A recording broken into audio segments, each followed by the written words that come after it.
SG. Thank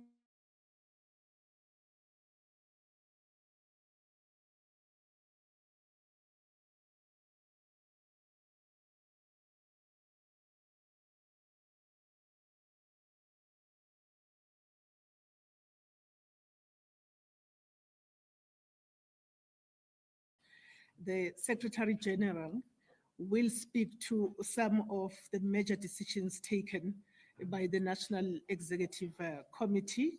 Without any waste of time, I am going to invite the SG to give a reflection. Thank you very much.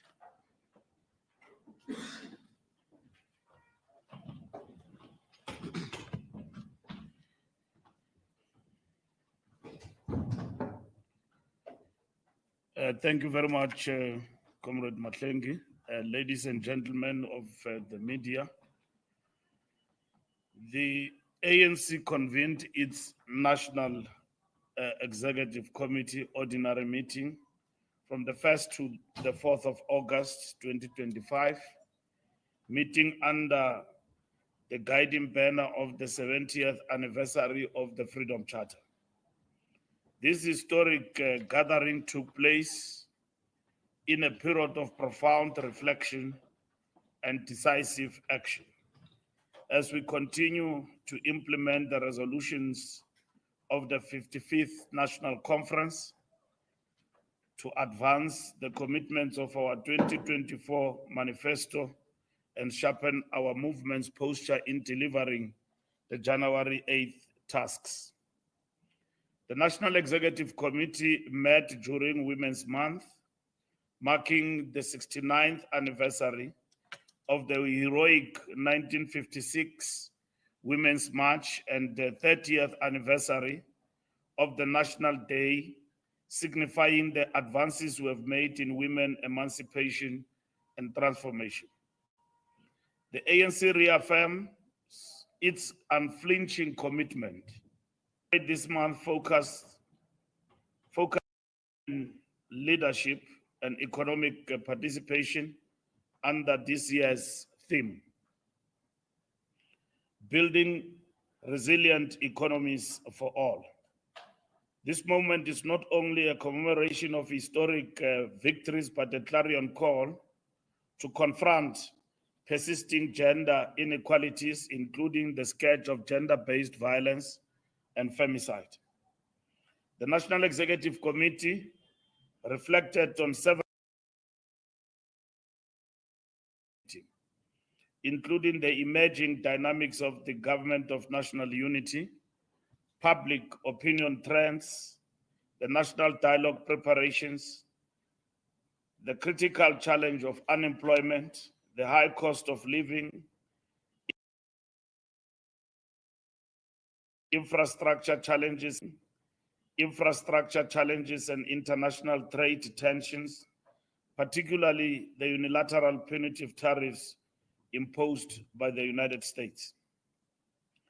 The National Executive Committee noted with appreciation the report of the Liberation Movement's Summit and reaffirmed the ANC's commitment to building a better Africa and a better world. The shifting geopolitical landscape requires that South Africa asserts its sovereignty, defend multilateralism, and pursue partnerships that advance inclusive development.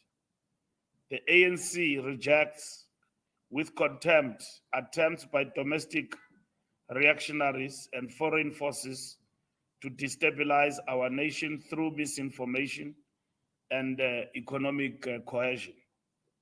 The National Executive Committee welcomes and fully supports the decisive interventions announced by ministers of international relations and trade cooperation and industry and competition in response to the imposition of punitive tariffs by the United States. These measures reflect a coherent and strategic approach to defending South Africa's economic sovereignty while prioritizing the livelihoods of our people. The comprehensive support framework, including the establishment of an export support desk and mobilization of targeted industrial resilience funds, demonstrates a government that is proactive in shielding its productive sectors from external economic shocks. These actions are not isolated measures, but form part of a broader national effort to restructure our trade relations, promote industrialization, and ensure that South Africa's engagement in the global economy is anchored in equity, dignity, and national development priorities. The NEC is particularly resolute that South Africa will not be coerced into reversing its progressive economic transformation agenda or compromising its sovereignty under the guise of opportunistic foreign pressures. The Democratic Alliance reaction to the minister's announcement exposes a mindset that is out of touch with the aspirations of South African people. Their reckless calls for deregulation and abandonment of broad-based Black economic empowerment are a direct affront to the principles of the Freedom Charter, which demand that the people shall share in the country's wealth. The DA's posture reflects a deeply entrenched neo-imperialist mindset that seeks to subordinate South Africa's sovereign right to chart its own economic destiny to the interests of foreign powers and domestic elites. The ANC will not retreat from defending the economic freedom of our people. Our government's principled and deliberate approach remains firmly rooted in the struggle traditions that guided us to liberation and continue to guide us in building a sovereign, inclusive, and just South Africa. The NEC acknowledges the resilience of our economy despite the global headwinds and domestic pressures. The work of stabilizing Eskom with the energy availability factor now at 70% is a milestone that speaks to the ANC's determination to ending load reduction and ultimately load reduction and ensure energy security for all South Africans.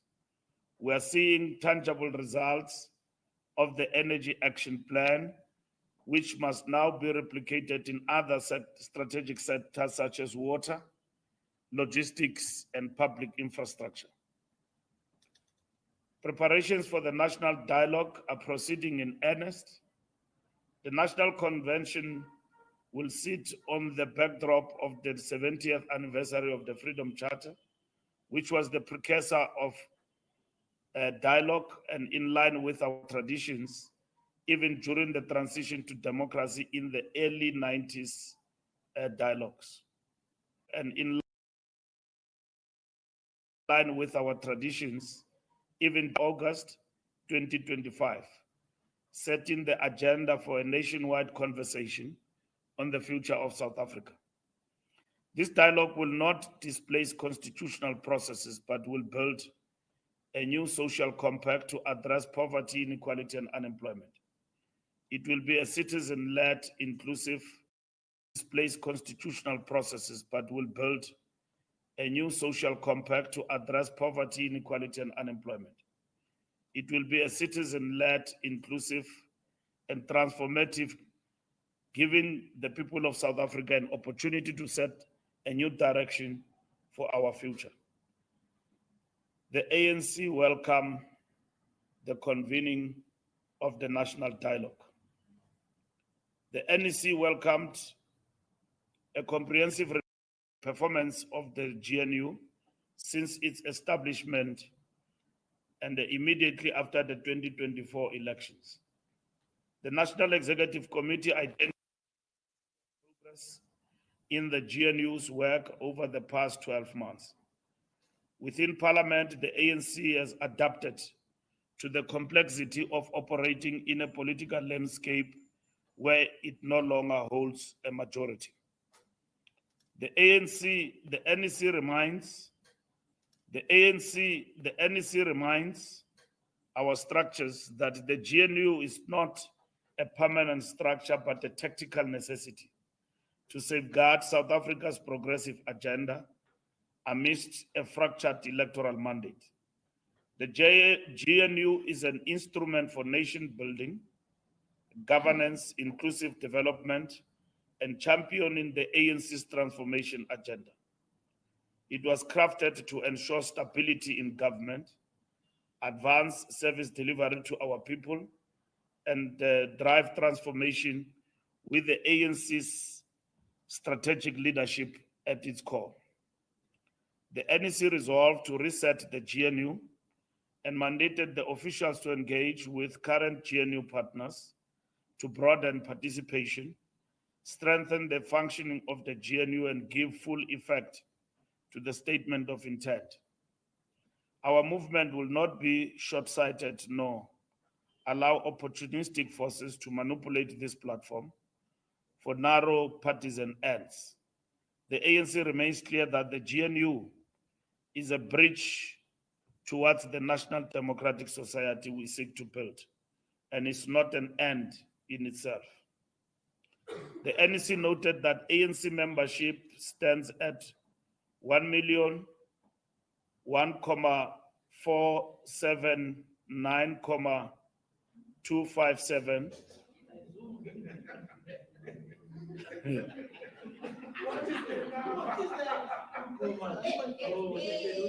It's 1.5 million. Yeah. Okay. And then in good standing, reflecting a 19.5% increase since June 2025. This is a clear testament to the people's and enduring faith in their movement. All branches must ensure compliance with functionality criteria and the completion of the foundation course by November 2025. The NEC further directed that branch general meetings be quality assured, attendance verified, and that the regional executive committees adopt performance-based KPIs, as branches must be program-based and sites of activism where our people can be serviced by our structures. This is a period of renewal and rebuilding. Every member must undergo political education to ensure we build an advanced cadre that is able to meet the demands of this current epoch and its challenges, including aligning personal conduct with revolutionary ethos of the ANC. The NEC commended the work of the NEC Subcommittee on Political Education. To date, we trained 108 members, have completed various modules of the foundation course, and the work still continues. This is a pillar of our organizational renewal. Every cadre must embody revolutionary morality, service, and humility. Regional conferences remain on track, and this year we expect 45 out of our 52 regions to hold conferences by December 2025, which is a cutoff date as we focus on the local government elections. It is mandatory that all comrades attending regional conferences must have attended and completed the foundation course. No conference will proceed without thorough verification, and the mandatory 3-day cooling off period must be observed. The SGO will capacitate the National Dispute Resolutions Committee and the National Dispute Resolution Committee of Appeals to manage appeals efficiently in the ongoing processes from various provinces. It will ensure that the timelines are tightened in line with the conference guidelines. In KwaZulu-Natal and Gauteng, the provincial task teams have recorded significant progress in rebuilding structures and restoring organizational coherence. The NEC noted this progress with satisfaction. The Western Cape, however, demands a reconfiguration of its structures, which will be executed in strict adherence to the ANC constitution. National subcommittees will descend to the province to reinforce with political education, organizational discipline, and strategic capacity.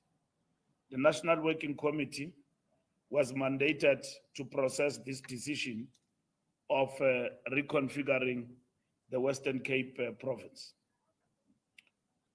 Local government remains at the epicenter of service delivery challenges.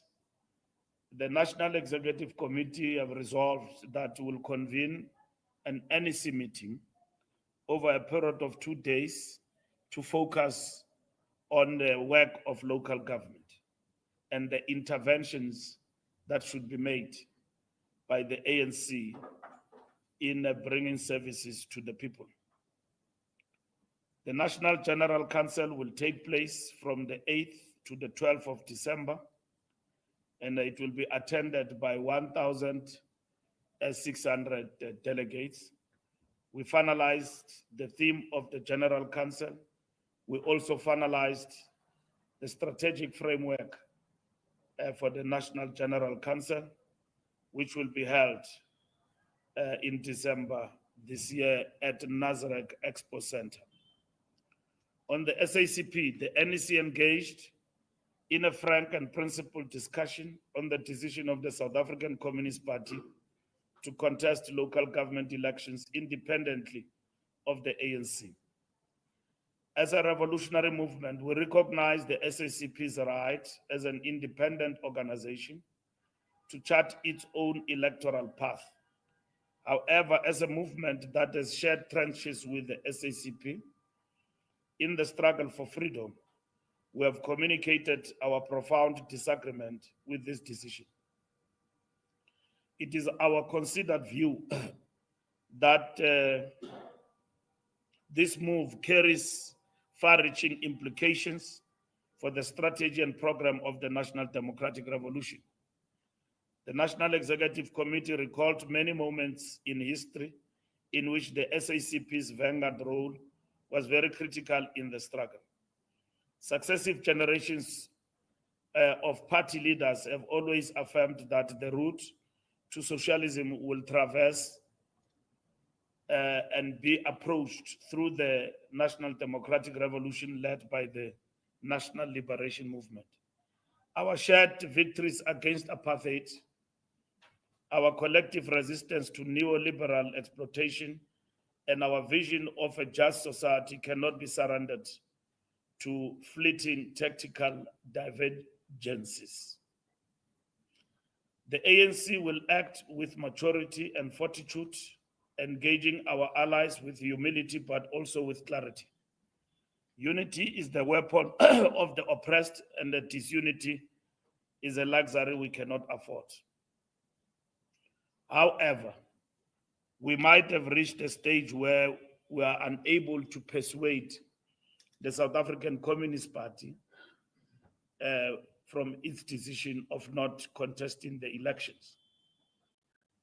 And we believe as the ANC that will weaken the National Democratic Revolution. It is important that, if possible, the Communist Party must understand the implications of this particular decision. On the Integrity Commission, the NEC considered the report of the Integrity Committee, and the issues have been referred to the national officials for further processing. We noted the decisions of the Disciplinary Committee, which involved several comrades, and that some of the decisions include a pending matter before the NDC of Comrade Obed Bapela, and that the appeal that he had lodged has been dismissed by the National Disciplinary Committee, and his disciplinary processes are still continuing. We noted that there will be a reburial program, and that as we met by the NEC, a number of our comrades had passed on, and we passed condolences on the comrades who passed away. We agreed that the January 8th rally will be hosted in the Northwest Province, reaffirming our principle of rotational celebrations. Thank you very much.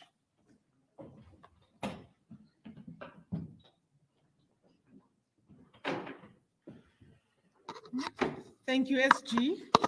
May I then open it up for questions? I'm going to start to my left. News 24, followed by Power FM. And then I'll move this way in order to ensure that there's balance.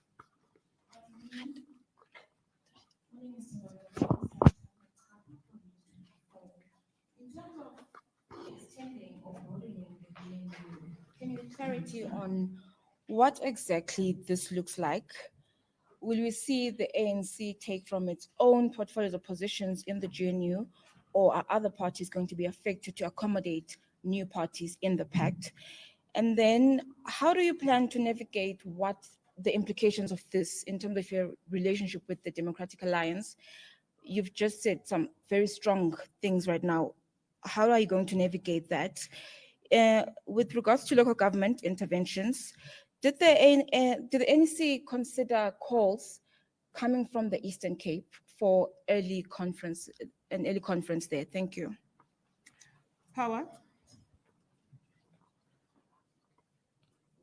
Good day, Nkosinathi Shazi from Power FM News. My question is on the resolutions on the SACP. So you mentioned that the ANC is unable to persuade the SACP in contesting the upcoming local government elections, and you say that there will be implications. So what will those implications be? Of course, there are a number of SACP members who do have cabinet positions, ministers, deputy ministers. Are those implications them being removed from power? Thank you very much. Thank you. That is succinct. May I ask that we elevate our voices so that we are able to catch the questions? Thank you. I'm going to go this way. I'll start right there at the back. And then, can I just see the hands at the back? Okay, start there, right at the back. You can go ahead, my brother, followed by the next hand just below you. Please proceed. Good afternoon. My name is Zoleka Kodashe from. Please raise your voice. We need to hear you. My name is Zoleka Kodashe from Newsroom Africa.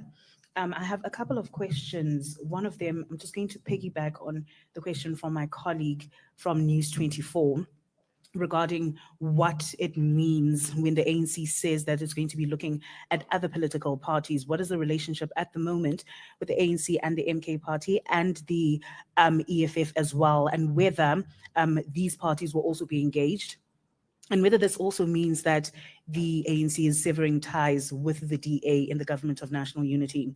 I also want to ask, excuse me, whether there were any discussions from the ANC-NEC meeting on the deputy president as well as Simelane to step aside, and what the resolution was in relation to that, and on the other issue, whether there has been a settlement with Ezulwini, that bill that the ANC had previously failed to pay. Thank you.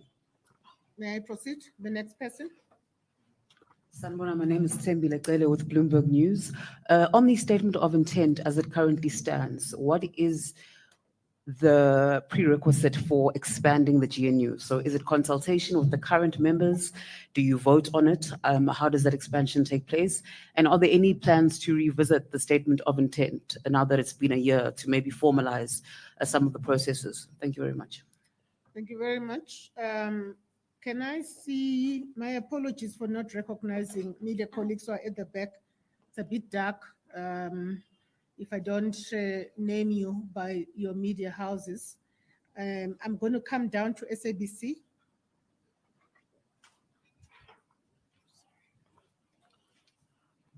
Samkele Masego from the SAPC. Mr. Mbalula, on the SACP, are you essentially saying that you are now throwing in the towel and will no longer be meeting your counterparts, Solima Paila, and the other officials of the party and the ANC in a bilateral, saying that you've effectively now failed to convince the party not to be on the ballot paper next year in the local government elections? On the government of national unity, there seems to be this courting between yourselves and your erstwhile best friend, Juju. What is the relationship when it comes to those particular engagements? Because there were murmurs that there were some within the NEC who were pushing that a letter must be sent out to other political formations. Those who voted with you in the passing of the botched second budget by the Minister of Finance, Enoch Godongwane, and reaching out to your traditional ally, not traditional ally, rather, a party that you are seemingly have the same core values as said by the president of Botswana, Boko, who said that the ANC and the EFF must have a discussion when he was speaking recently at a Congress in Botswana. I'm sure you are aware of that particular engagement where Andile Lungisa was present on behalf of your party. On the DA and also on governance, we saw a video this morning of the IDT CEO allegedly bribing journalists and the shenanigans that have been going on in the IDT, knowing that the minister, your deputy minister, Sitlezi Galala, is also embroiled with the battle with Minister Dean McPherson. What is the ANC's posture on the governance that is taking place in the IDT and the mismanagement that is seemingly there? Thank you. Thank you very much. SG, may I proceed? Okay. My colleague next to Samkele, go ahead. Good afternoon, Lisa Gatandwa from Times Live. Just a couple of questions from me. You say that South Africa will not be coerced into reversing its transformation agenda or compromise its sovereignty. I wonder what informs this. Why do you say this? What leads to this posture by the ANC? Is it a matter of the bilaterals that you've had with the United States, which leads you to make this kind of statement?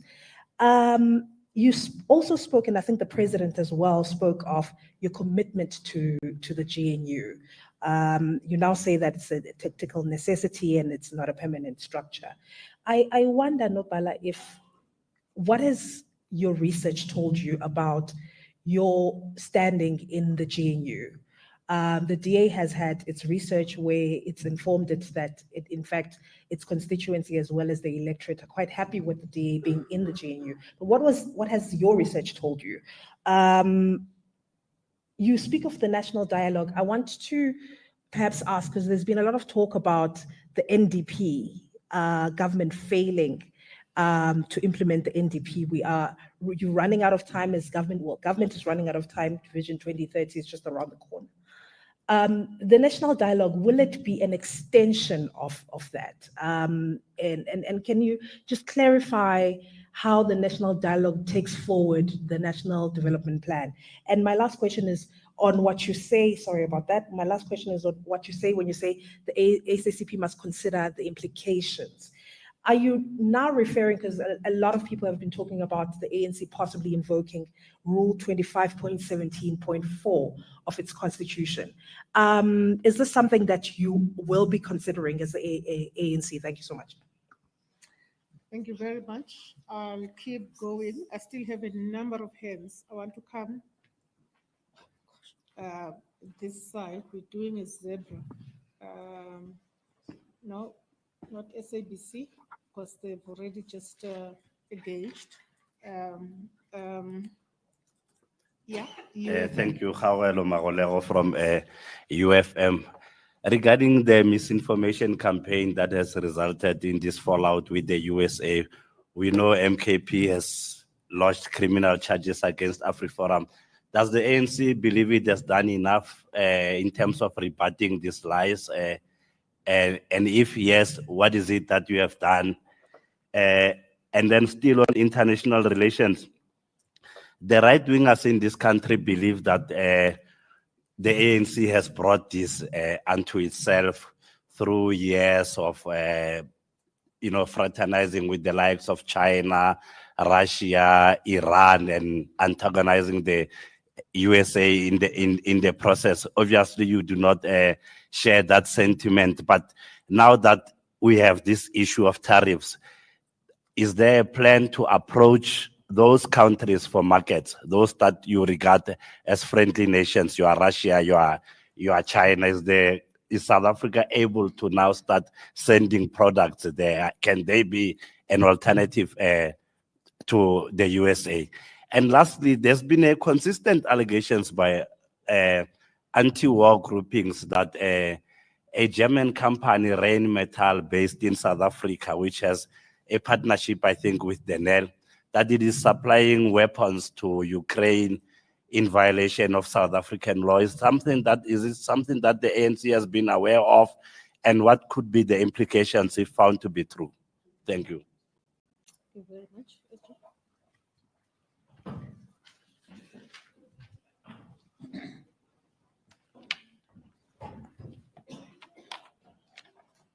Thank you very much.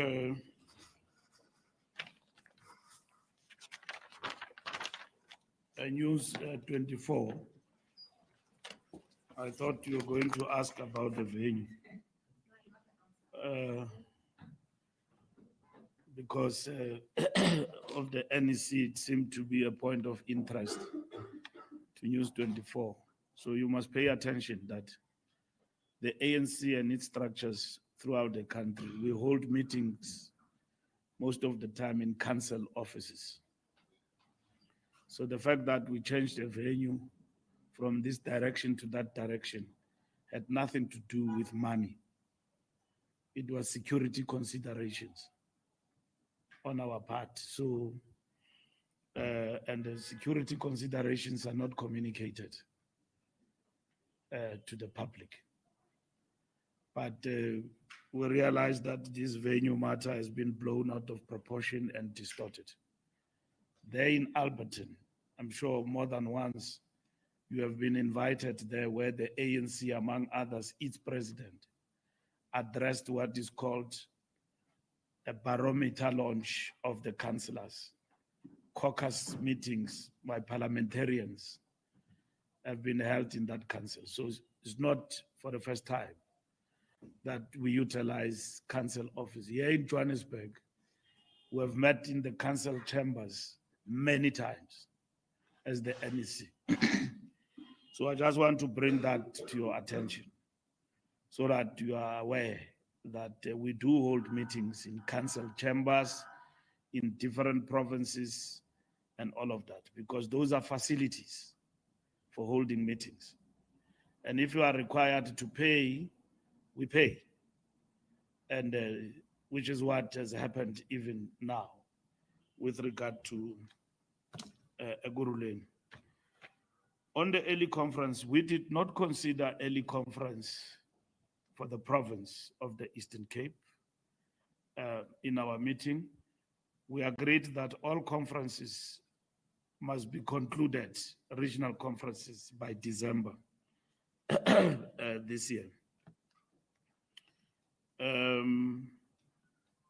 SACP members in the ANC Power FM, in our view, the resolution of the SACP is forcing members of the ANC who are members of the SACP to choose between the ANC and the SACP. So the notion of dual membership doesn't fall away, but the implication of that decision essentially says choose between the ANC and the SACP.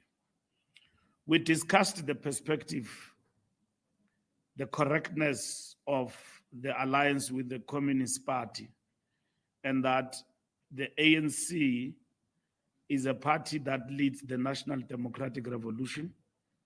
So the Communist Party is not saying that it wants to lead because they want to be at the helm of leading the National Democratic Revolution. So in this particular instance, they don't say they want to contest elections because they want to entrench socialism, which we believe that it's a decision that we cannot persuade them away from if they arrive at that particular conclusion. But our discussions at the level of the National Executive Committee is that we must continue to engage with them. And if we fail, we fail. And it means we must now embark on the new discussion, which is going to be a discussion of how do we deal with a Communist Party that is contesting elections for whatever reasons they will advance as the African National Congress. So, and we can't waste time on that particular matter. Because if they contest elections, and it will have an implications for the alliance, in our view. So in this particular instance, it's a matter that we need to grapple with and also guide our structures throughout the country on the SACP. For instance, there's a lot of things we share with the Communist Party. We share our strategy in terms of contesting elections. They attend our strategy workshops, but they participate in all the processes led by the ANC in relation to the appointment of public representatives and so on. So this decision will mean that all of those things, for instance, will be reviewed in terms of how we work with them. Zoleka, GNU engaging other parties. We have been mandated in terms of the statement of intent. We have to talk to the partners in the GNU, which is what we're going to do. And the officials have been mandated to process that decision in terms of the government of national unity. We did get the report of the Deputy President and Comrade Tembis Melani, and matters relating to those reports were referred to the national officials to process. So once that is done, we will be able to communicate more on those reports. We didn't discuss Ezuluini. The question you asked about Ezuluini, we didn't discuss that. Expansion of the GNU, Ms. Tele, expansion of the GNU to other political parties, I think it is covered by the answer that we are going to process that discussion with others in terms of this GNU invitation of others to participate. How is that going to happen? But the ANC affirms that the GNU is a correct tactical intervention for the country for reasons of stabilizing politically and economically this country. The DA political mischief we see from time to time in the GNU, it's a matter that we need to address. And we have made an example here about the issue of the tariffs. You must understand that the tariffs imposed by the United States of America are negatively going to affect our economy. And you can't, for national interest, say no, undo BE and all of that in order to appease the United States of America, because among others, this is what the US want from us, that we must do away with certain policies, which for us in terms of transformation, it's not going to be possible. You know, during the period of struggle, the United States of America, even under Reagan, characterized the ANC as a terrorist organization. Oliver Tambo went to meet the president of the United States schools. And this ambassador of the United States, who's been sent to our country now, was one of the right-wing proponents of that resolution, of banning the ANC and that we should be regarded as a terrorist organization. And our president then, Oliver Tambo, went in the United States of America to clarify that we're not a terrorist organization. Now we are in the democratic dispensation. The president of the United States of America, we go to see him through the president of a democratically elected South Africa. We sit with him, he plays videos for us there. And then videos, and then says on the basis of those videos, the whole of our nation must be punished. He's not coming to the G20, and then that is it. Despite the fact that facts say something different. In the delegation, you've got prominent business people from South Africa who say that this thing you are talking about is not the way it's unfolding in the country and all of that. But they are not retreating. They are intensifying. So it's to basically coerce us to do things that are anti-transformation. It's not possible. If it means we're going to suffer through sanctions as leaders of the ANC, let it be. We'll never beg imperialists to subvert our democracy, to subvert our sovereignty. It happened during the period of struggle. It will happen even now. We will never forsake our country, which we fought for its liberation. And we're still marching on even now. Not this ANC, not this leadership. If they want to bring sanctions on us, let them bring them. But this country, South Africa, all its citizens know that it is a democratic country, it's a liberated country, and we are still transforming this country in order to achieve equity. And we will still pursue redress because we are not equal in this economy. This economy is still male, white dominated. And you want to tell us to abandon policies that seek to advance transformation. We're told by somebody who's more wealthy than all of countries combined in the world that I'll give you Starlink, but you must not do black economic empowerment. In our country, we must agree to that. It's not possible to agree to that. You are asking us to abandon what we stand for. You are asking the ANC, this African National Congress, to stop struggling and then close shop and become something. We are not DA. DA has to agree with that because they don't want affirmative action. Leave black economic empowerment. They don't want affirmative action. They don't want redress. They don't believe in transformation. Now they are talking about black economic empowerment, which we reviewed and said that is triple BEE.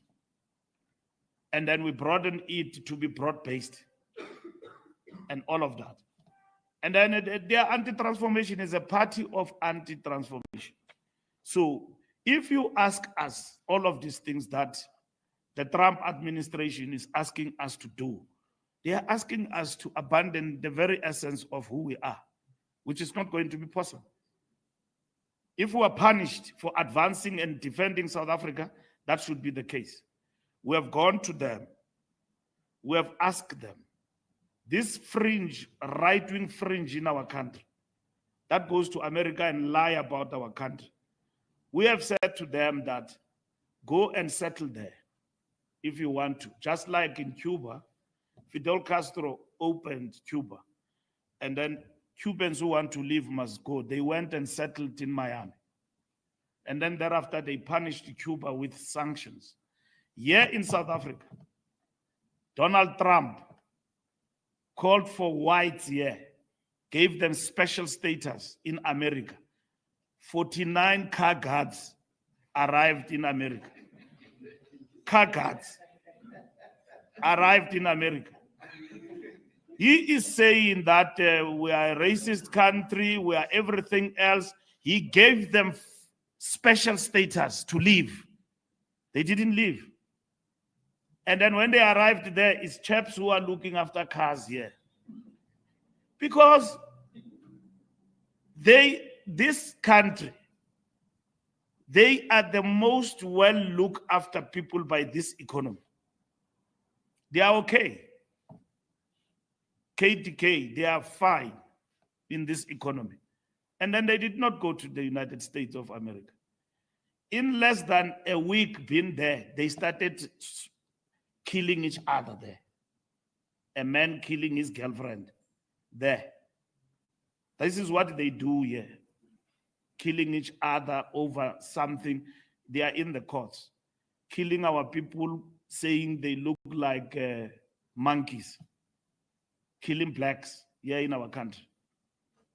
And then they went to badmouth us in the United States of America. But Donald Trump invited them to come. They didn't go. They didn't leave this country, South Africa. They are still here. Samkel, are we throwing the towel? We're not throwing the towel with regard to the SACP. We point to ideological challenges about the party position. We also point to contradictions this is bringing. But as you would have heard, the General Secretary of the Communist Party is very clear. There's no retreat. They are going for the elections. Even when we met with them, we reported to the NEC that we said we must not go through this path. Let's consider reconfiguration and work out things between the two organizations. They insist on that particular path. But our mandate is that one. All I'm saying is that we may as well fail at some point to persuade them out of this thing of contesting for elections. And when that happens, we are now going to have to look into, in the next 2 weeks, the implications of this decision and how we are going to operate as the two parties going forward. Because there's a lot of implications in relation to this decision. IDT CEO, anyone who's corrupt or implicated in corruption, the rule of law must prevail.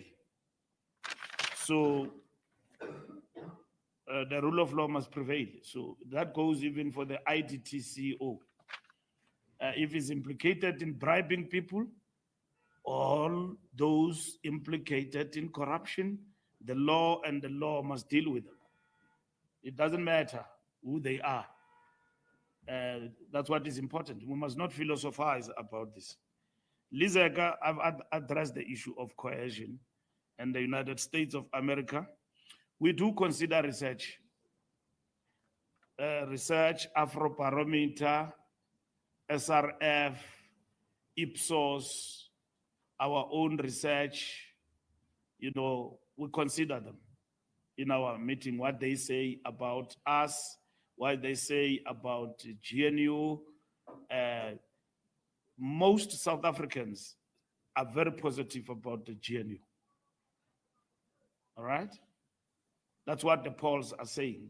They are not saying anything different from each other. And then they look at the ANC support and it has stabilized. It is now above 40% in the GNU. So the research from our part looks good in terms of the GNU. And we do consider that. This national dialogue is not ours, okay? The national dialogue is a national dialogue for all South Africans. So we look at the national dialogue in terms of the ANC's relationship with that national dialogue.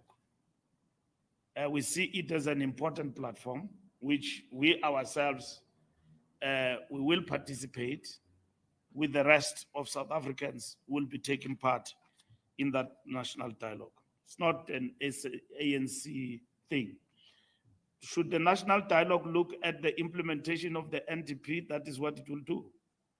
And then if it says that the NDP is not fully realizable within the remaining time frame towards 2030, the national dialogue will give direction, because national dialogue, in our understanding, it is going to be at the end of the day about social compact and giving direction in terms of what needs to be done. UFM, has the ANC done enough to rebut the lies? We have done enough. We went even to the White House through the president, not even the ANC. The president of the country went to the White House, and then you watched it live on television. And then he was hit by a movie there about Malema and Kill the Boer. As the ANC, we sang that song, but no member of the ANC today will be allowed to sing Kill the Boer. Simple as that. Even if the Constitutional Court said you can sing, why should we sing Kill the Boer in a democratic dispensation? We sang the song because we're fighting the commandos when we infiltrate the country from Limpopo. They deployed the Boers, commandos, to kill the guerrillas as we infiltrate the country. From Angola and in the frontline states, we sang Kill the Boer, kill the farmer, in order to infiltrate the country and come inside and fight. Now you listen to clowns that says, no, in the camps we're selling drugs. I mean, we're not fighting. Clowns openly in this podcast insult our struggle and the memory of brave men and women of our struggle, and insult them that, no, we were in exile selling drugs. How can you sell drugs in Angola, in the bush, where we were training alongside FAPLA and the Cubans to defeat the Boers in the Battle of Cuito Carnival?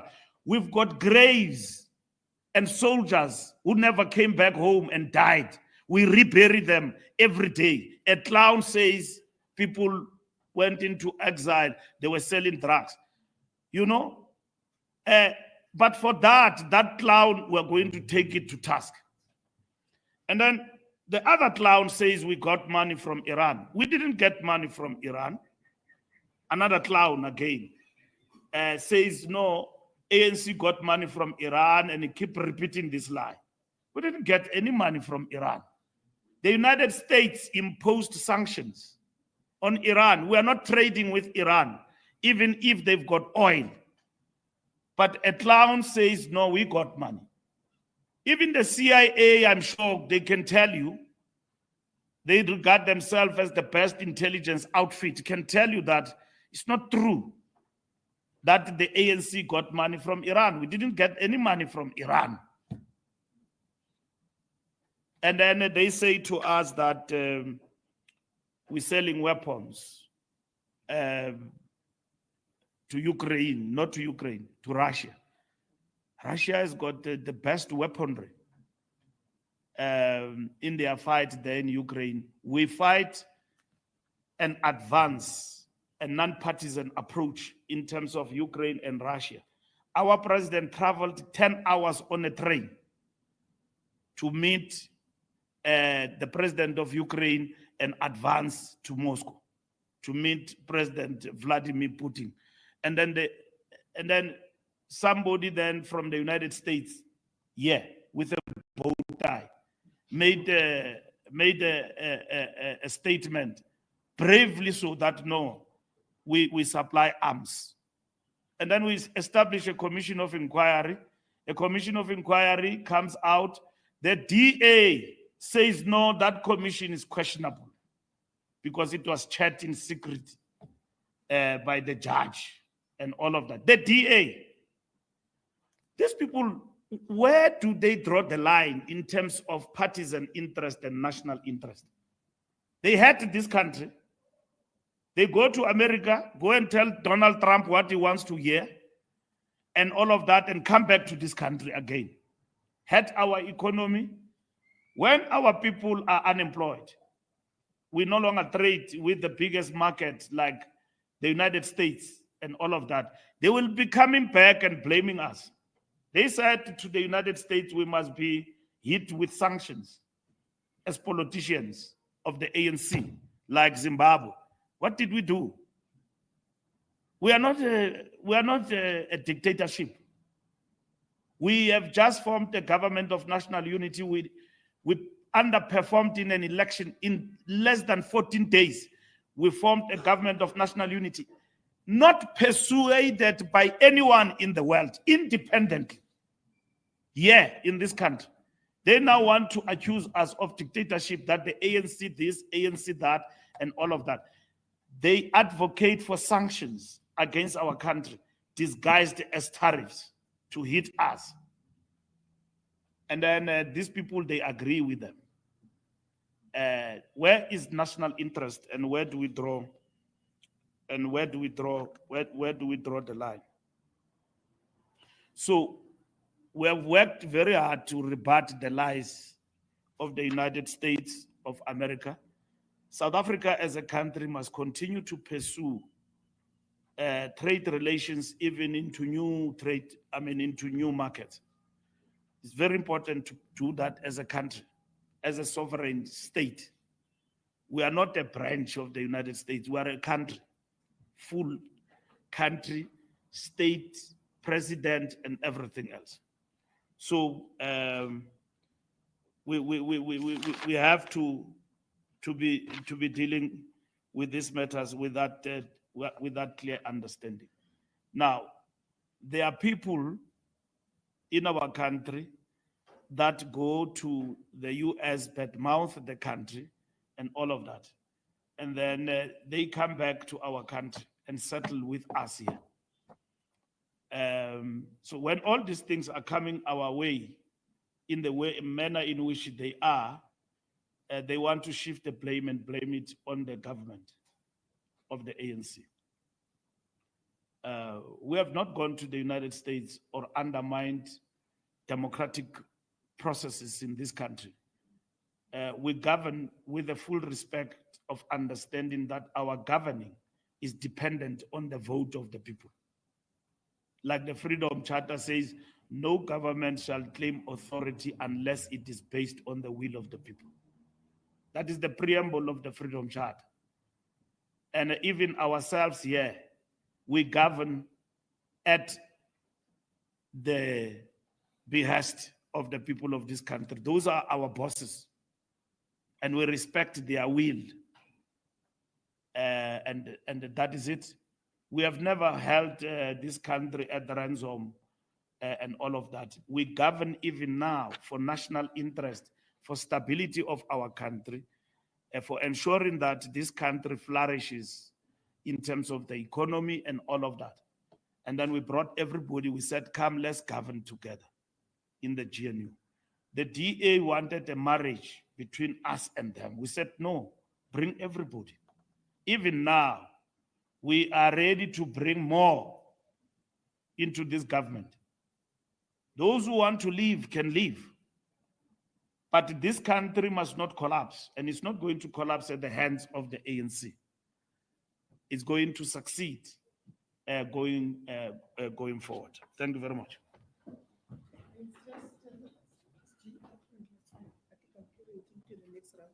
What is it? It was a follow-up. Please, Aga.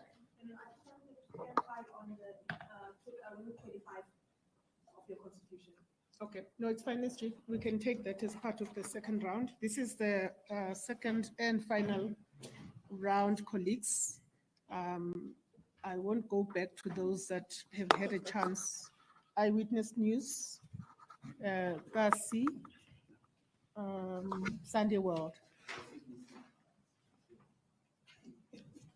SABC has had a chance, and we did respond to Samkel's questions, although he was outside of the media center. And then I'll take my brother there at the back, and then I'll take you, my brother. Let's go in that particular order. Eyewitness News. Good afternoon, Tabiso Goba from Eyewitness News. Mr. Mbalula, I understand that maybe this might be new, but obviously there is a group of people in Ekurhuleni that are taking the RCT to court in a bid to interdict the upcoming regional conference. Just maybe your reaction to that. I understand these are the same people that also wrote you a letter saying that the RCT is not is an illegal structure. So just your reaction to that. And my second question is around on the national dialogue. The president during the closing address made a big, he emphasized that the national dialogue is not going to change the constitution and there won't be any sort of parallel governments. Just maybe if you can just maybe take us into confidence, why was that emphasis important around what the national dialogue is not going to do in terms of changing the constitution or creating a parallel government? Thank you. Thank you very much. Over to you, my brother. Shannon Merrick, Kasi Broadcasting Africa. Mr. Fixit, you were struggling with the numbers. Does this mean Zuma failed to bring the ANC numbers down? You are sitting at 1.5.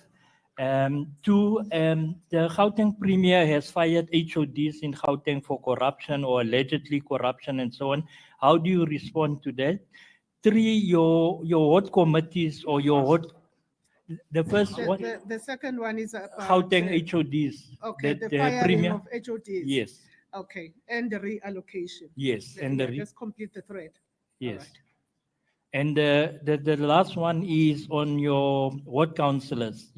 Some of your ward councillors has been arrested for selling RDP houses, being involved with guns and all funny business. How are you going to deal with that image of the ANC going to the 2026 elections? Thank you. Thank you very much. I then proceed to the next colleague. Yeah, Sunday World. Good afternoon, SG and National Spokesperson. My name is Mawanda. I work for the Sunday World. Mr. Mbalula, what is the financial state of the ANC at the current moment? Suffices to say, I hear what you said, Jamdan. I'm asking a direct question, knowing that the ANC has been struggling to pay my colleagues here at the House. So, what is the financial state of the ANC? Is it a going concern? Is it broke? Is it bankrupt? What is the situation? And what are the causes for that, by the way? And then also, Mr. Mbalula, what is your comment on the ultimatum by Mr. Zuma again for your president to step down as the head of state and threatening court action once again? And what do you say to those that say that there seems to be now a coordination between Mr. Zuma's strategy and some elements within the ANC itself, if you look at the persistence on that particular subject matter of wanting the head of the president on the chopping block?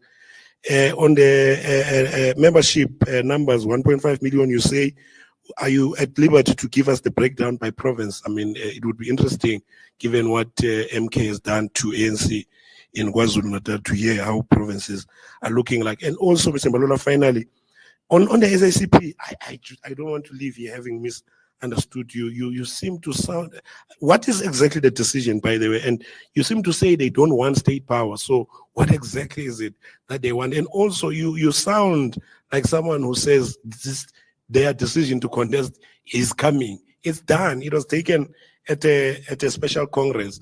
And if you say 2 weeks, do you mean to say that the SACP must organize a Congress, because only a full Congress can reverse that decision?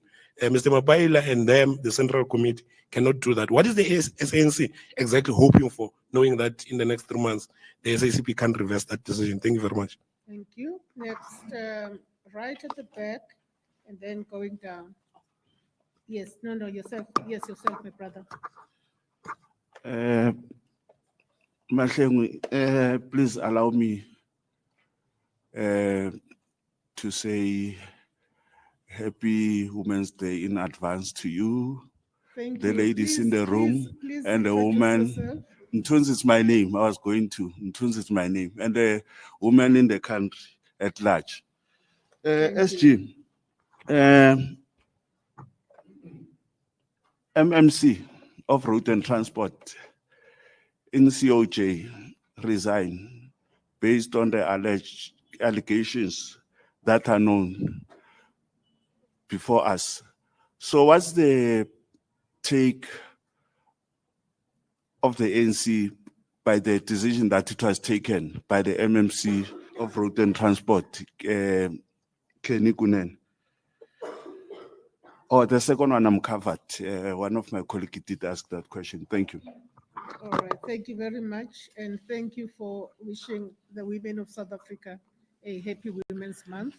My brother over there. Yes, Turkmen Terzi representing Turkish Minute.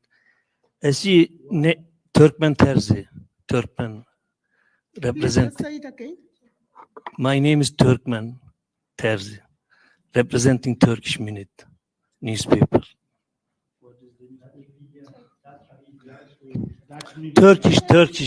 Turkey media. Yeah. Thank you. Okay, thank you for Yes, those who could hear. yes. Yes, please go ahead. Yes, SG, you know, the right-wing nationalism and right-wing populism rising in many countries, Europe especially, and many parts of the world.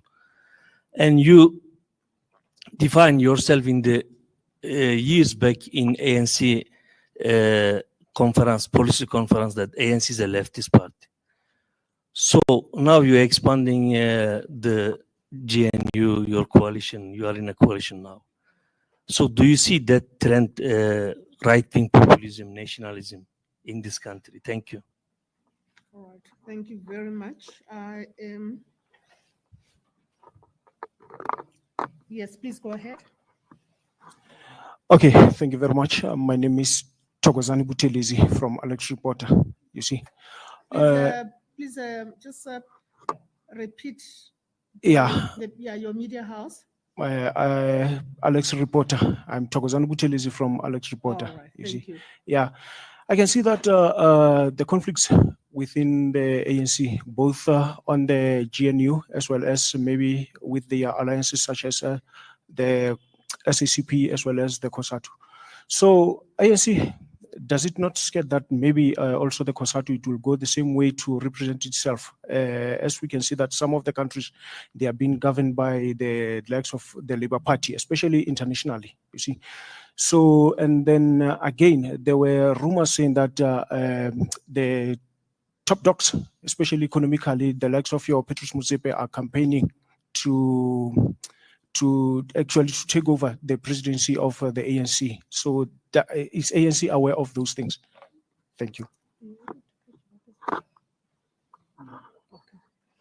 But I am going to just exercise some leniency to SABC. Otherwise,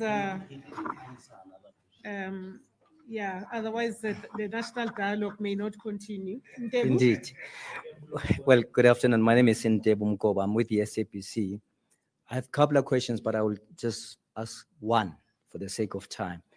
As Secretary General on the SACP, who to blame? And I'm saying this against the backdrop of the historical context, SG. If you look at what brought us to where we are in terms of the SACP deciding to contest elections independently, it started around 2000, 2002. They've been calling for the reconfiguration of the alliance. They were called names at some point. They were referred as ultra-leftist. Their general secretary then someone who was extraordinary, arrogant at some point. They were reminded of the ANC, not a nationalist, I mean, a socialist organization, and that it will neither be a socialist organization.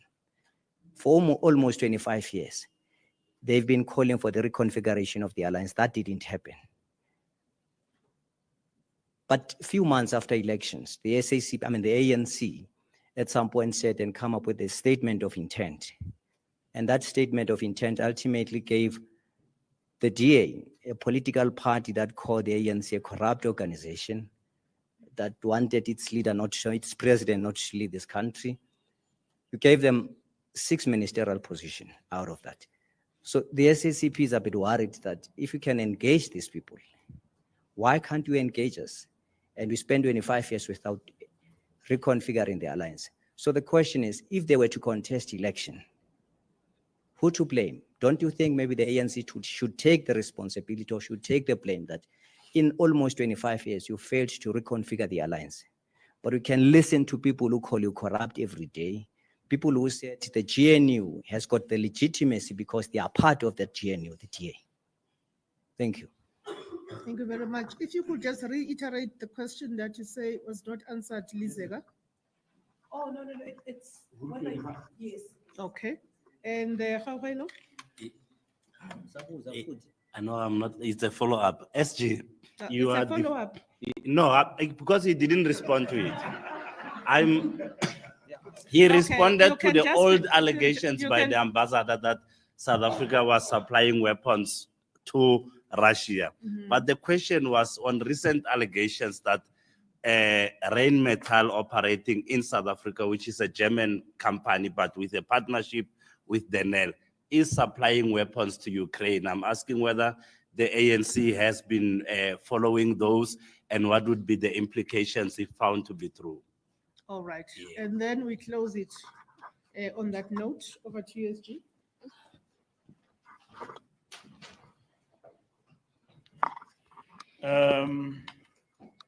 EWN, we are in court regularly. So if there are people who want to take us to court, we'll meet in court. With regard to the RTT. The RTT term was extended and they are ready for conference. So why do you stop it? The conference. So we will hear, we have seen letters flying around questioning the standing of the RTT and all of that. From where we are seated, the RTT is ready to convene a conference and either this week or next week. So if there are people who want to stop it, we will meet in court on that particular matter, and we'll hear them in court as to what is their issue. The president talked about changing the constitution. This dialogue is not about changing the constitution. That is correct. It is about a dialogue and engaging on important issues that affect our country. And it's correct that it is not about changing the constitution of the country. If that matter arises as being pursued in the dialogue, we'll deal with it. I think all of those will be there at that particular moment. I'm not struggling with numbers like Zuma.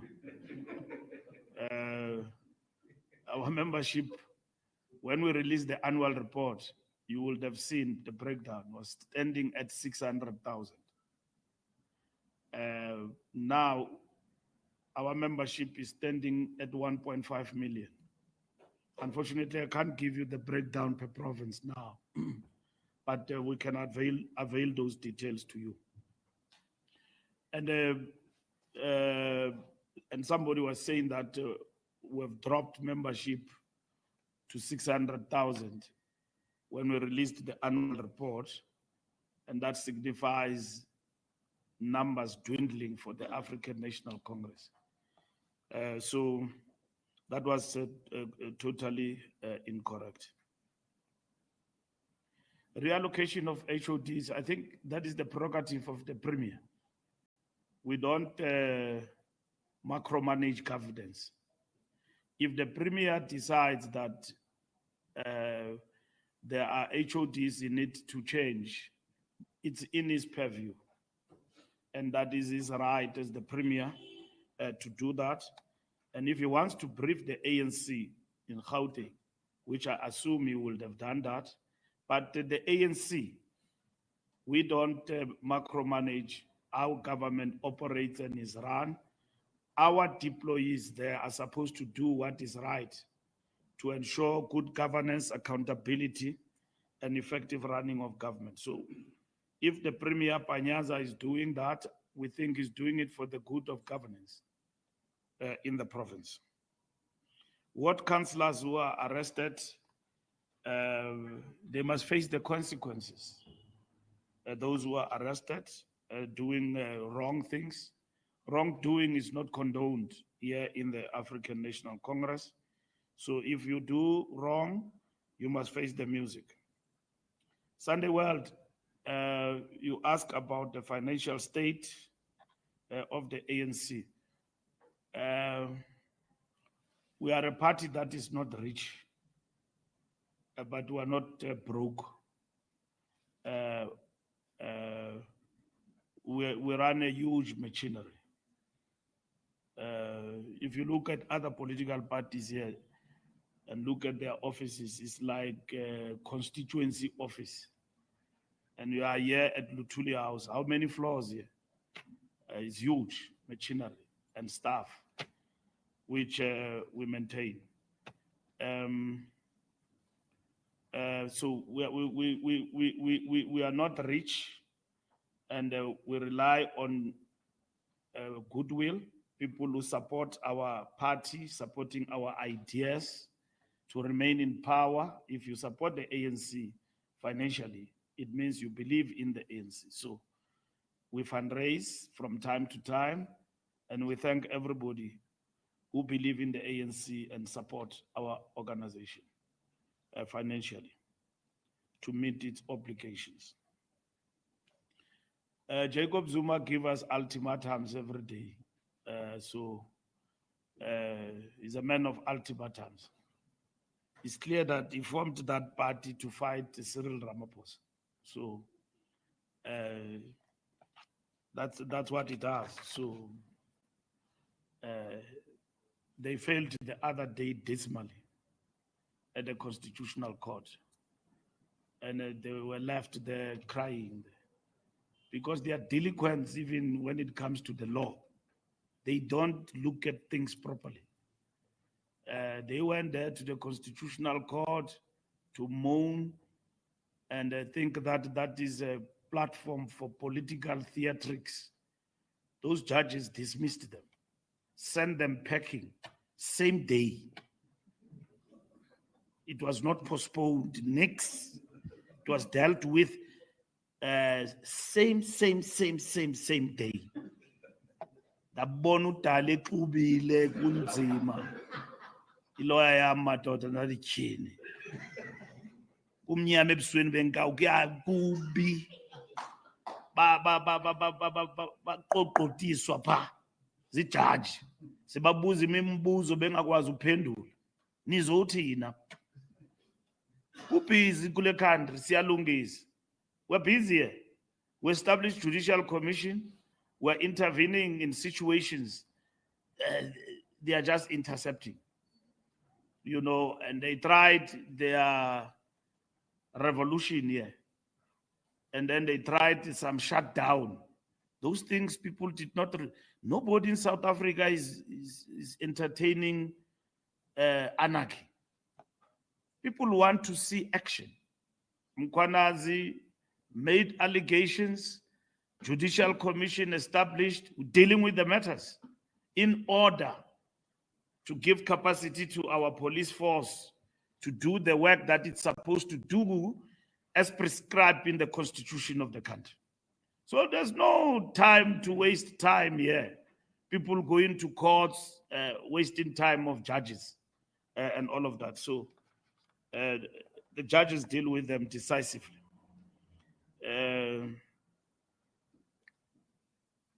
I've answered the question of membership.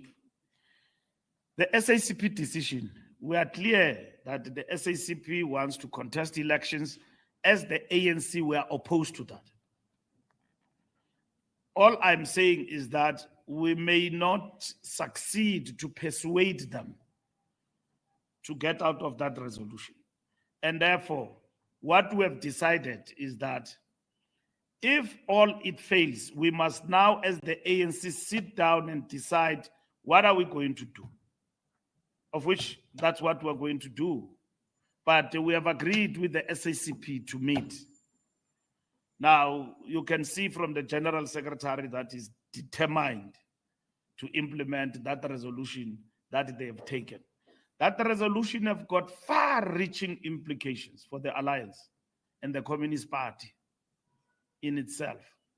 Because that resolution seeks to say, if you look at it, the Communist Party, except for saying to its members, choose between us and the ANC. But it equally says that resolution, we are now going to contest elections with the ANC. And when you contest elections, it means you contest the ANC. We contest each other on the ground and so on. So it has got far-reaching implications. And you will see even in practice, it's a big challenge. So we will talk to the Communist Party as per mandate, but should we fail, the NEC is clear that we must then design intervention. We're going to convene an NEC meeting special to look at local government. That will include the discussion on the SACP decision. And that meeting we're supposed to convene in a fortnight. So, which means we must work flat out with the SACP, and then when we go to the NEC, akuzobe kuteketwa. Sabe sithetha into ecacileyo with no ambiguity ukuthi how do we move forward and the implications of that decision. Mthunzi, andizukomenta man kwinto zikaKhenny ne-resignation yakhe. Ibuze ku-Gayton lona. U-Gayton uyiphendula every day la question. It was a very difficult decision. U-Gayton uyiphendulile la question. Umbekele bucala uKhenny ziyaqhubeka ezajab uyabona. So ibuze pha ku lo mbuzo lo. Ukuthi ubefuna ntoni endlini yalamfo andimazi uzaziphendulela uthi ebebiziwe pha. Ndimva nam njengani ukuthi uthe beyothini pha. Amapolisa afika kuhlelwi pha. Ukuthi bebesenzani bebesela or besenza ntoni. Lo mfo kuthiwa uyingozi emphakathini. La chap ibanjiweyo pha. Kuthiwa akamoshi wenze enye into. Uyabona ukuthi abadubula abantu. So amapolisa afika pha. So bafumana uKhenny pha. Zwapha not estrateni endlini yalamfo. Uyayiqonda? So umnikazi wendaba uzaziphendulela ukuthi befuna ntoni pha. Ukuthi behamba ne-journalist. Ukuthi belandela i-journalist beyo-interviewa la chap ibanjiweyo. Ityholwa ngokuthi idubula abantu apha eJoburg. Amapolisa afika pha afumana uKhenny pha.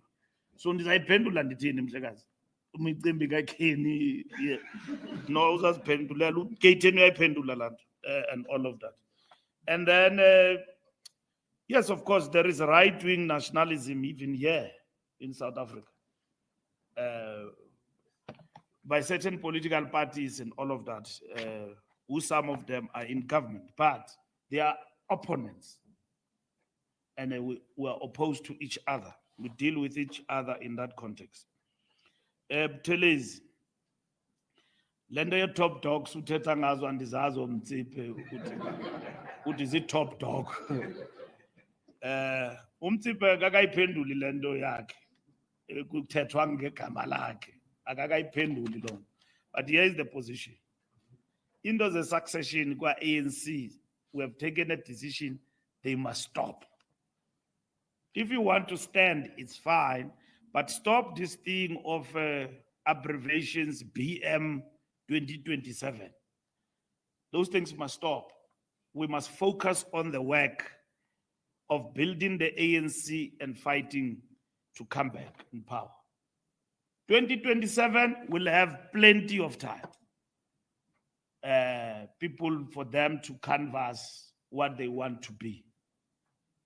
It doesn't matter now, even if you can say you're standing or you don't stand, it doesn't matter. We are not there yet. And we have said that if you want to disorganize the ANC, start the succession discussion. It's not only Mutsipe. I see videos flying around with nice songs. So and so must lead and all of that. We are clear, those things must stop. As is a top dog, is it top dog when we get into that terrain? And maybe it's equally unfair to ask Mutsipe whether these things are true or false.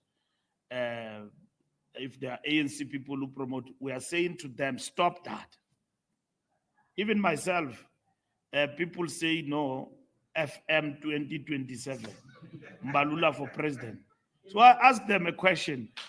I have not convened a caucus to ask for leadership to be elected. I've never gone to the provinces. I'm focused on this job. So when I call them to order, they say, no, I'm slowing them down because I've got a bigger agenda. I'm entrenching myself. I'm saying to them, you elected me to be your Secretary General. I've not even finished halfway mark. You are already talking about me becoming a president. Hey man,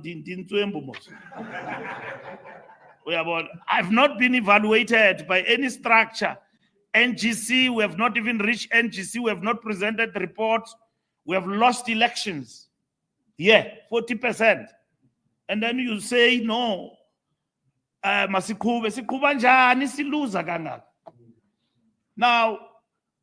when I communicate decisions, they say I'm slowing them down.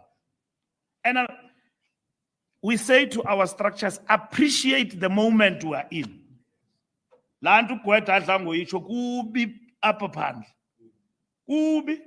ANC is a party we can say lost elections.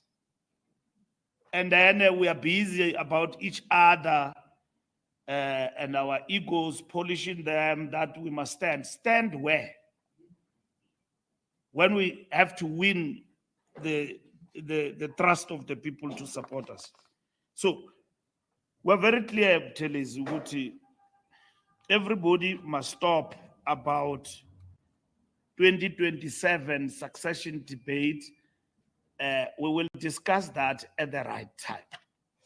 At the present moment, everyone must focus on the task of building organization and stop suspecting people that they work hard and then convince yourself that they are not working hard, they are doing it for themselves in order to become president. You know, Sputla is doing a great job as our minister. And I was saying to him, you are doing a great job, but don't stand, you know? And I was joking with him because he's doing a great job. People will be saying, hey, Sputla wants himself. Other people, when they sit in those WhatsApp groups, they see leaders in their sleep. Have you ever seen that thing? When people then start to say to you, you are my leader, leadership. I want you as my president. Now, if you've got the small brains, you will think that, hey, abantu bayandifuna. People want me. It doesn't work like that. There are people, when you say to them, hey, you are a presidential material, they honestly even change the movement of walking because somebody in some branch said that you can be a presidential material. It doesn't work like that. Even the way of talking, they change. So I'm just giving an example about Sputler, our minister who's hardworking, a member of the National Executive Committee. Because he's working hard, people will be saying you can be this, you can be that. It's normal when you work in the face of people that people can think of you to become something. It's normal. It doesn't make you, it doesn't get into my head when structures say, but our SG is doing well, is all of that. Hey, we think of you to become something. I don't stop becoming SG here and change the works. My work is still the same.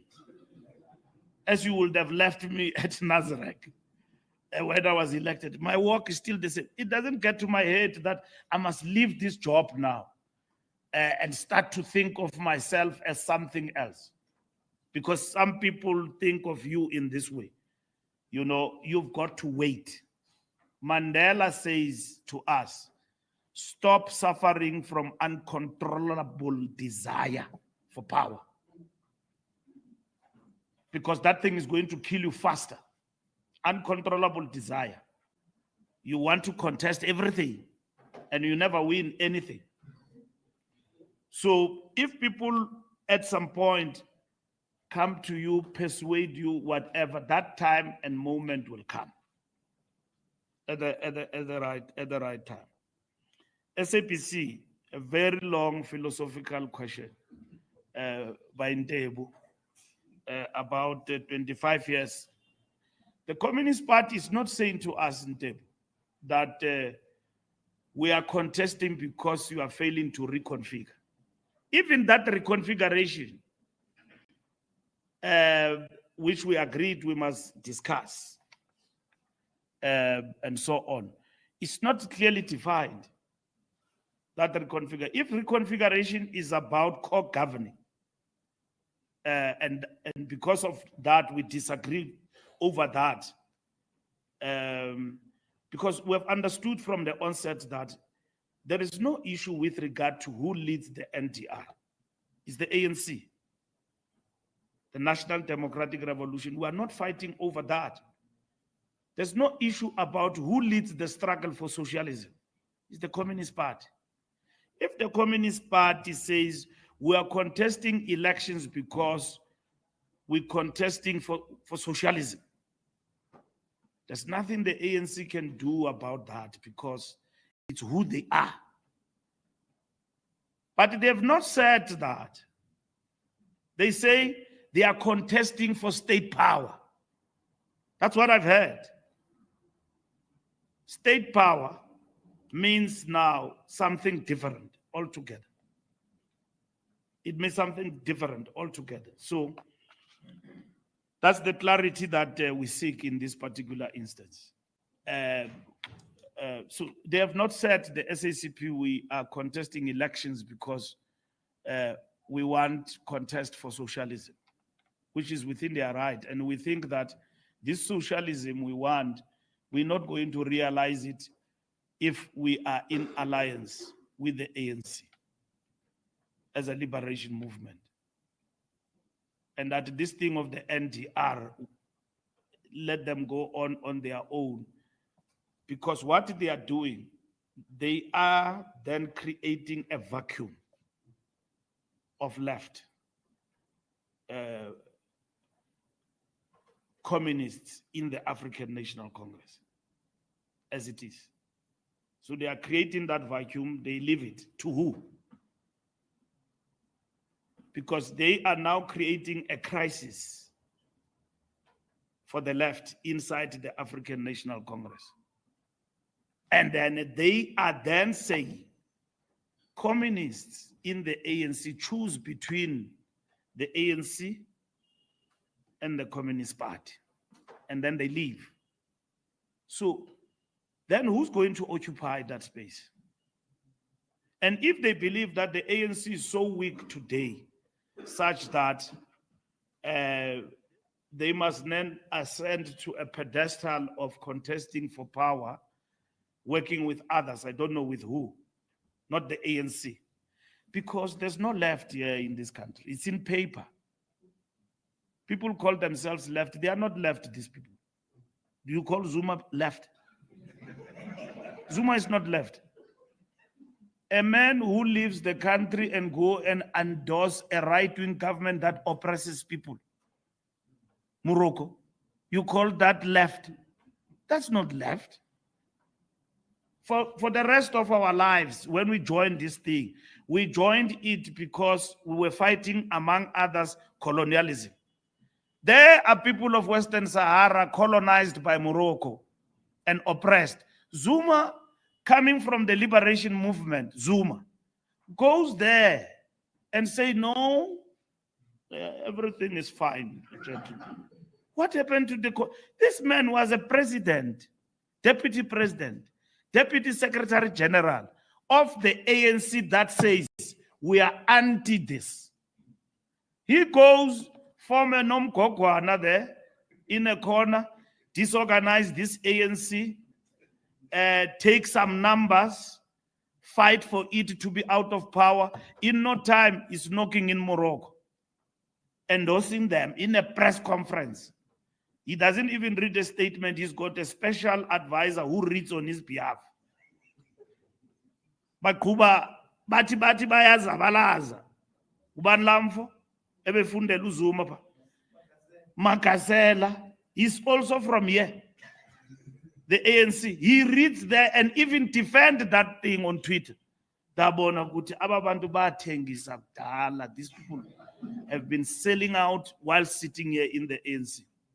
How can you suffer from such damaged consciousness in a short space of time? What is it that Morocco is giving these people? Is you mean what they got there? And then you come and say that is left. There's no left there. The real left here is the ANC. And then the Communist Party, through its decision, says, no, we are leaving, and then we are going, and all of that.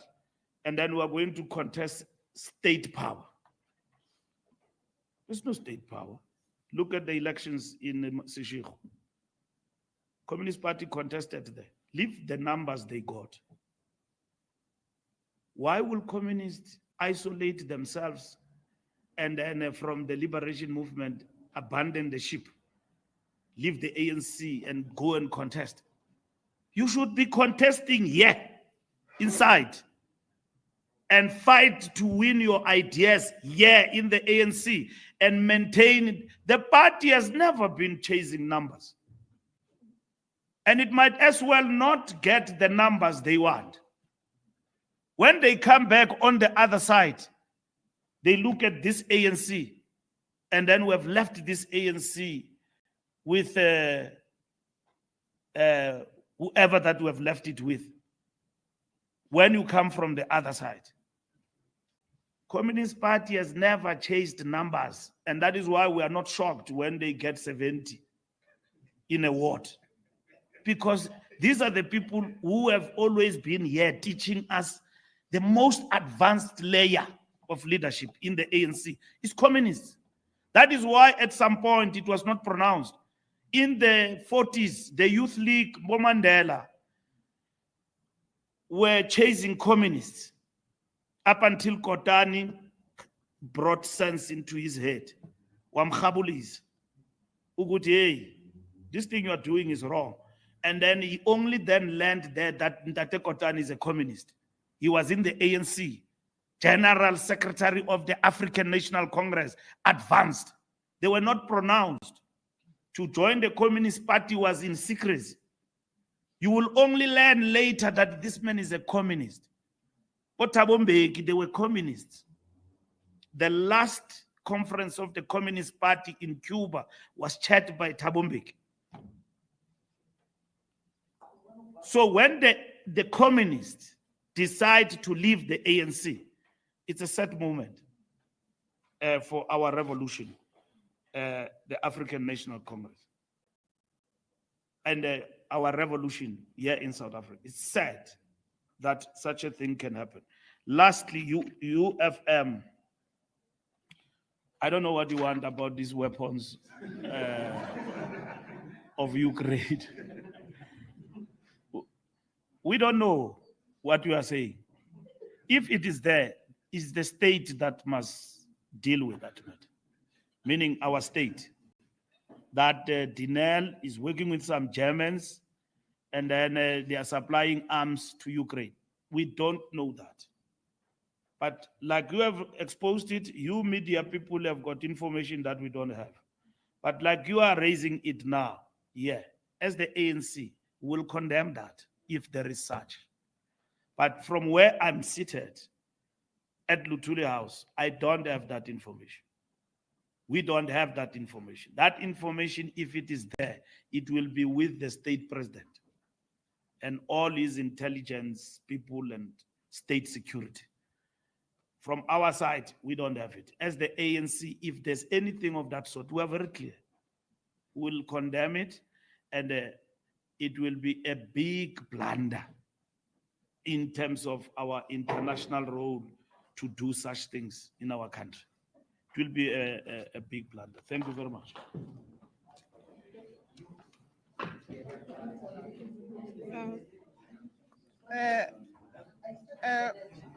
I don't know what is this happiness all about at this briefing. May I call you to attention? We are still at a briefing. I see my media colleagues are quite enthused today. Just before we adjourn, SG, may I request you to send a warm wishes to the women of South Africa during this August month, after which we are going to adjourn. First, let me start with women in this room who are in the media. Lizaka, Sia, and others, because this month is very important for women, because it reminds us about emancipation. And that struggle is not over. Even if in the ANC and in our government, we've got 50-50. But the real struggle in the corporate and everywhere else, where women are reduced into tokens, it's not over. It must be a struggle that must be fought during this August month to remind ourselves, all of us, that gender oppression is real. Women are being murdered because they are defined as sex objects. They are being killed every day in what we call in our country the scourge of GBV. They are oppressed in our homes by men who are respectable. They are not allowed to emerge on their own and become stronger. Even in politics, women still are yet to rise, even at the highest echelons. In the ANC, we've had women contesting for presidency, and they did not make it. And we have seen women emerging in our region, in Tanzania, right next door in Namibia, becoming presidents. And I think for us to get to that point, it's not going to be a struggle that is going to happen for free. Women must be united. So, and fight their struggles, and they will meet men like ourselves who are progressive and to enhance women emancipation in our organizations, in the industries where we operate. For women to emerge, men think they make them a favor in the different industries. And then I'm saying women are dealt with in other industries as sexual objects. They must give up something for them to emerge and become something. We must fight such shenanigans wherever they express themselves. A woman must be a woman and emerge because they've got capabilities, and they must not be suppressed. So happy Women's Month, but it's a Women's Month of brave women on the 9th of August who marched to the union buildings And that changed the page in the history of our struggle, where a president, sitting president of apartheid, went through the window and ran away from Abafas in this August month. So it's a month of struggle in our country. It's not just a celebration. It's a month of struggle to remind ourselves of women emancipation in our country. So Malibongo igama lamakhosikazi. You strike a woman, you strike a rock. Wathinta abafazi, wathinta imbongolo.